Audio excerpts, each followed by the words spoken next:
اہل کتاب میں سے مسلمان ہونے والوں کی فضیلت 3011 حضرت ابو بردہ رضی اللہ تعالیٰ بیان کرتے ہیں علیہ السلام رضی اللہ عنہ۔ انہوں نے اپنے والد حضرت ابو موسیٰ عشری رضی اللہ تعالیٰ عنہ سے انہوں نے نبی صلی اللہ علیہ وسلم بیان کیا۔ آپ نے فرمایا 3 شخص ایسے ہیں جنہیں دگنا ثواب ملے گا۔ پہلا وہ شخص جس کی کوئی لونڈی ہو اور وہ اسے زیور تعلیم سے آراستہ کرے اور آداب فاضلہ سکھائے، پھر اسے آزاد کر دے، اس سے شادی کرے تو اسے دوہرا اجر ملے گا۔ دوسرا اہل کتاب سے مومن شخص جو پہلی کتاب پر ایمان لایا پھر نبی صلی اللہ علیہ وسلم پر بھی ایمان لایا تو اسے بھی دوہرا اجر ملے گا۔ تیسرا وہ غلام جو اللہ تعالیٰ کا حق ادا کرے اور اپنے آقا کا بھی مخلص ہو، اسے بھی دوہرا اجر ملے گا۔ صحیح بخاری۔ حضرت صعب بن جسامہ رضی اللہ عنہ سے روایت ہے، انہوں نے کہا نبی صلی اللہ علیہ وسلم مقام ابوا یا ودان میں میرے پاس سے گزرے۔ آپ سے دریافت کیا گیا مشرکین کے جس قبیلے پر شب خون مارا جائے تو اس دوران میں اگر بغیر قصد کے عورتیں اور بچے قتل ہو جائیں تو ان کے متعلق کیا حکم ہے؟ آپ نے فرمایا وہ بھی انہی میں سے ہیں۔ نیز میں نے آپ سے سنا آپ فرما رہے تھے چراگاہ تو اللہ اور اس کے رسول کے لیے ہے۔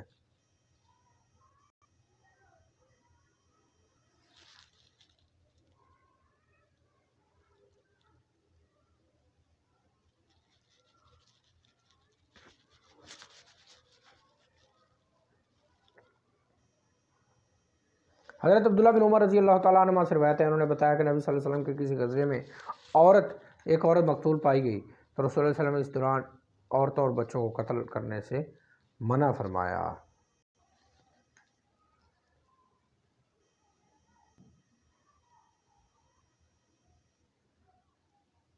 حضرت ابن عباس رضی اللہ تعالیٰ عنہما سے روایت ہے، خبر ملی کہ حضرت علی رضی اللہ تعالیٰ عنہ نے کچھ لوگوں کو آگ میں جلا دیا تو حضرت عباس رضی اللہ تعالیٰ عنہ نے فرمایا اگر میں ہوتا تو انہیں ہرگز نہ جلاتا، کیونکہ نبی صلی اللہ علیہ وسلم نے فرمایا اللہ کا عذاب آگ سے کسی کو عذاب نہ دو، ہاں میں انہیں قتل کروا دیتا، جیسا کہ نبی صلی اللہ علیہ وسلم کا ارشاد گرامی ہے جو شخص اپنا دین بدلے اس سے قتل کر دو۔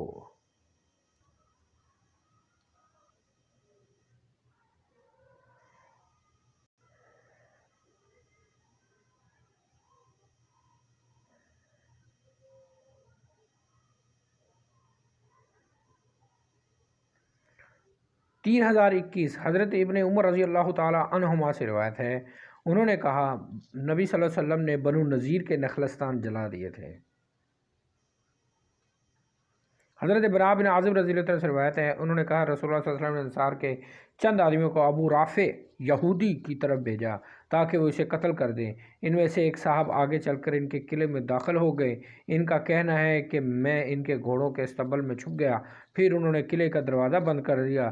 اس دوران انہوں نے ایک گدھا گم پایا تو اس کی تلاش میں بھی ان لوگوں کے ساتھ باہر نکلا تاکہ ان پر یہ ظاہر کروں کہ میں بھی تلاش کرنے والوں میں شامل ہوں۔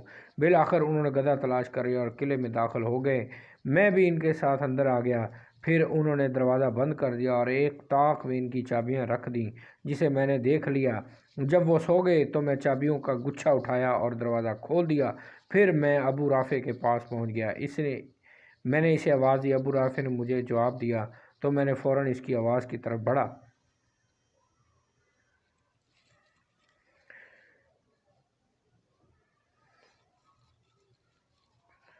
اور وہ چلایا تو میں باہر آ گیا۔ میں لوٹ کر اس کے کمرے میں داخل ہوا، گویا میں اس کا فریاد رس ہوں۔ میں نے کہا ابو رافع، اس مرتبہ اس نے آواز بدل دی تھی، اس نے کہا کیا کر رہا ہے؟ تیری ماں کی ہلاکت ہو۔ میں نے کہا تجھے کیا بات پیش آئی ہے؟ اس نے کہا نامعلوم شخص میرے کمرے میں گھس آیا ہے، اس نے مجھے، یہ تو کوئی فلمی سین لگ رہا ہے کہ صحابی رسول کتنے تیز نکلے ہیں کہ دوبارہ اندر واپس آئے ہیں اور آ کے ان سے بالکل ہی ایک لا علمی کا کہا کہ مجھے تو پتہ ہی نہیں ہوا کیا ہے، تیرے ساتھ ہوا کیا ہے؟ وہ ابھی ان کے خیر خواہ بن کے آ گئے۔ اس نے مجھ پر حملہ کر دیا۔ انہوں نے کہا تب میں تلوار اس کے پیٹ میں رکھ دی، پھر اس پر زور دیا حتیٰ کہ اس کی ہڈیوں میں اتر گئی۔ جب اس کے کمرے سے نکلا تو بہت دہشت زدہ تھا۔ میں ان کی سیڑھی کے پاس آیا تاکہ اس کے ذریعے سے نیچے اتروں، مگر اس پر سے گر گیا اور میرے پاؤں سخت چوٹ آ گئی۔ پھر جب میں اپنے ساتھیوں کے پاس آیا تو میں نے ان سے کہا میں تو اس وقت تک یہیں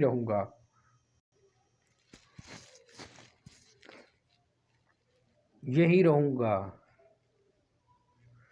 جب تک اس کی موت کا اعلان خود نہ سن لوں۔ چنانچہ وہیں ٹھہر گیا۔ میں نے رونے والی عورتوں سے ابو رافع حجاز کے سوداگر کی موت کا اعلان بآواز بلند سنا۔ پھر میں وہاں سے اٹھا تو مجھے اس وقت کچھ بھی درد محسوس نہیں ہوا، حتیٰ کہ ہم نبی صلی اللہ علیہ وسلم کی خدمت پہ حاضر ہوئے اور آپ سے سارا واقعہ بیان کیا۔ ابو رافع یہودی ایسا بدبخت انسان تھا جو رسول اللہ صلی اللہ علیہ وسلم کے خلاف بہت دعوت رکھتا تھا۔ نیز وہ مشرکین مکہ کو آپ کے خلاف مشورے دیتا، آپ کے ساتھ جنگ کرنے کے لیے انہیں اکساتا رہتا۔ اسی نے قبائل کو مشتعل کر کے مدینہ و طیبہ پر چڑھائی کرنے کا مشورہ دیا۔ بالآخر قدرت نے اس سے پورا انتقام لیا۔ رسول اللہ صلی اللہ علیہ وسلم نے اس کا کام تمام کرنے کے لیے عبداللہ بن عتیق رضی اللہ تعالیٰ عنہ، عبداللہ بن عتبہ، عبداللہ بن انیس، ابو قتادہ، اسود خزائی، مسعود بن سنان، عبداللہ بن عقبہ اور اسعد بن حرام کو روانہ فرمایا۔ حضرت براء بن عازب رضی اللہ تعالیٰ عنہ سے روایت ہے، انہوں نے کہا رسول اللہ صلی اللہ علیہ وسلم نے انصار کا ایک گروہ ابو رافع کی طرف روانہ کیا، چنانچہ رات کے وقت عبداللہ بن عتیق اس قلعے میں داخل ہو گئے اور اسے سوتے میں قتل کر دیا۔ اور یاد رہے ان کی جب پنڈلی ٹوٹ گئی تھی تو اللہ کے نبی نے ایسے ہاتھ پھیرا تو اسی ٹائم درست ہوگی۔ یہ اللہ کے نبی کا ایک معجزہ تھا۔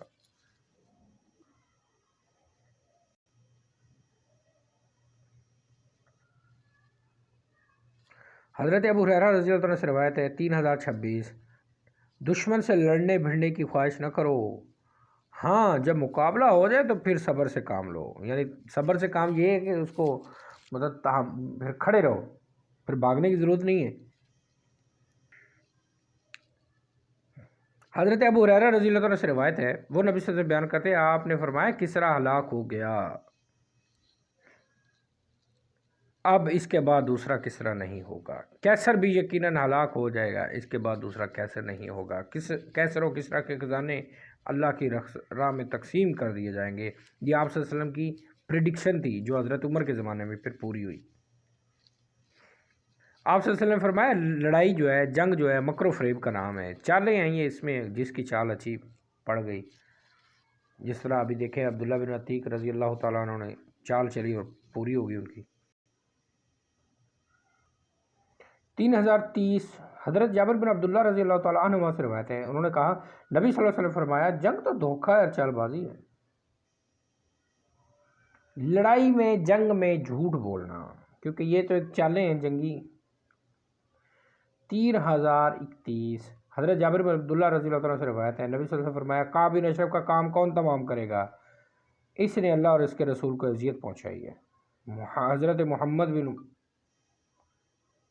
مسلمہ رضی اللہ تعالی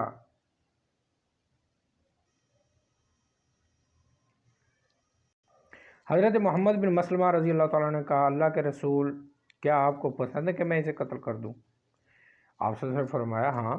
راوی کا بیان ہے کہ اس کے بعد محمد بن مسلمہ قعب یہودی کے پاس آئے اور کہنے لگے اس نبی نے تو ہمیں مشقت میں ڈال رکھا ہے، ہم سے صدقات مانگتا ہے۔ قعب نے کہا واللہ تم اس سے بھی زیادہ تنگ پڑ جاؤ گے۔ حضرت محمد بن مسلمہ رضی اللہ تعالیٰ نے کہا اب تو ہم نے اس کی پیروی کر لی، اس لیے اس وقت کا ساتھ دینا چھوڑنا مناسب خیال نہیں کرتے جب تک اس کی دعوت کا کوئی انجام ہمارے سامنے نہ آ جائے۔ الغرض وہ بہت دیر تک اس کے ساتھ باتیں کرتے رہے حتیٰ کہ موقع پا کر اسے قتل کر دیا۔ اہل حرب کو اچانک قتل کرنا۔ 3032،